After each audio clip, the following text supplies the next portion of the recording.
Hello everyone, स्वागत है दोस्तों आपका मेरे चैनल पे। मैं प्रशांत कुमार शुक्ला, एडवोकेट। साथियों, आज के वीडियो में हम लोग बात करेंगे गुजरात हाई कोर्ट का एक और इम्पोर्टेंट लेटेस्ट जजमेंट के बारे में जो हाल ही में आया है। आईपीसी का जो मामला है 498(1) के मामले में, जहां गुजरात हाई कोर्ट ने आवेदकों के खिलाफ यानी कि सास ससुर के खिलाफ जो ये मामला था आईपीसी के 498(1) के मामले को रद्द कर दिया। आइए जानते हैं इस पूरे इंपॉर्टेंट जजमेंट को। वीडियो शुरू करने से पहले अगर आप मेरे चैनल पहली बार है, चैनल को जरूर सब्सक्राइब करिए, लाइक करिए, शेयर करिए और कमेंट करना तो मत भूलिएगा। अगर किसी केस से रिलेटेड कोई भी क्वेरी हो तो कॉल पे भी अपना अपॉइंटमेंट बुक करा सकते हैं। आइए जानते हैं इस पूरे इंपॉर्टेंट जजमेंट। सबसे पहले जानते हैं इसके पूरे इंपॉर्टेंट फैक्ट को। ये मामला है क्या? जो ये मामला था कि जो शादी हुई थी इन कपल की वो 2019 को हुई थी और विवाह के बाद जब वह वडोदरा में अपनी शादी में गई थी तो वैवाहिक विवाद के चलते उसने अपने पति और उसके रिश्तेदारों यानी सास और ससुर और ननंद और उसके पति के खिलाफ एक एफआईआर दर्ज कराई।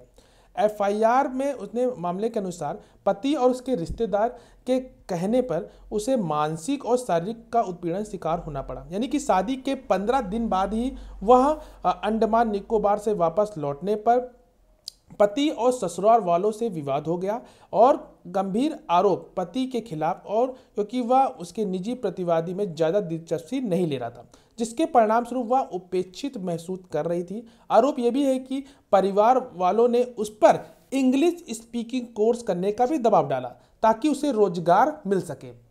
इसी चक्कर में वह इंग्लिश स्पीकिंग का जो कोर्स वह नहीं कर पाई क्योंकि उसे धारा प्रवाह बोलने में दिक्कत होती थी। दूसरा मुद्दा यह भी उठा कि ससुराल वालों ने उसे मायके से दहेज के रूप में 10 लाख रुपए लाने के लिए भी दबाव डाला और दहेज के मुद्दे पर उसे मानसिक और शारीरिक रूप से प्रताड़ित किया गया था। और 2019 को दहेज का मुद्दा उठाते हुए आरोपियों ने उसे पीटा और वैवाहिक घर से भी निकाल दिया। तो ये एक जो मामला था इस पूरे केस में। उसके बाद जो याचिकाकर्ता की तरफ से जो तर्क था वो क्या था वो जानते हैं। जो याचिकाकर्ता की तरफ से यह तर्क दिया गया कि जो वर्तमान जो एफआईआर है वो कुछ और नहीं बल्कि कानून की प्रक्रिया का स्पष्ट दुरुपयोग है, क्योंकि इसमें पढ़ने पे परिभाषित जो क्रूरता का जो अपराध है वह स्पष्ट रूप से नहीं बनता है और जो आरोप है वो झूठे और तुच्छ हैं। आवेदकों को परेशान करने के उद्देश्य से ही आरोप लगाया गया है।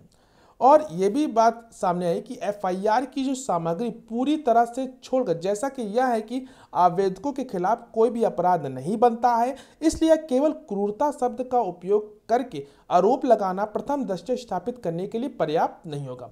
और आवेदकों के खिलाफ प्रथम दृष्टया मामला दर्ज इसलिए आग्रह नहीं किया क्योंकि इस पर विशिष्ट आरोप का अभाव तथा जो उदाहरण ये क्रूरता के जो कृत्य और दहेज की मांग से संबंध अपरिभाषित प्रथम दृष्टया समान के आधार पर असमान आरोप कोई भी अपराध नहीं बनता।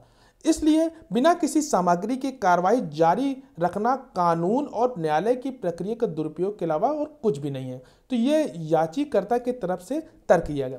प्रतिवादी की तरफ से क्या तर्क दिया गया? प्रतिवादी की तरफ से स्टेट की तरफ से यह प्रस्तुत किया गया कि आवेदकों द्वारा प्रचारित विवादों के तथ्यों पर इस स्तर पर जांच नहीं की जा सकती कि इस प्रकार इस न्यायालय के अंतर्निहित शक्तियों का प्रयोग करने में कोई भी मामला नहीं बनता। ये जो बात थी वो स्टेट की तरफ से कोर्ट के समझ प्रस्तुत की गई।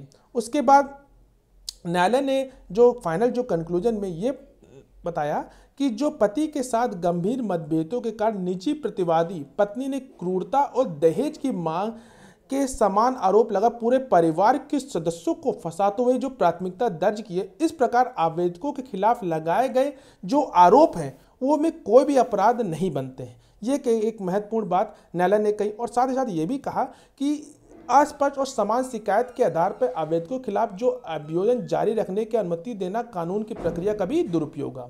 तो जिसके कारण गुजरात हाई कोर्ट ने जो आवेदकों के खिलाफ जो एफआईआर थी आईपीसी की धारा 498(1) के मामले को रद्द कर दिया।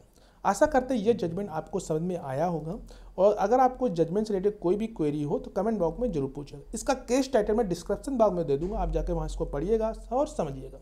और अगर आपको कोई भी क्वेरी हो तो कमेंट बॉक्स में जरूर पूछिएगा। मिलते हैं एक next video next judgement series के साथ, तब तक के लिए धन्यवाद।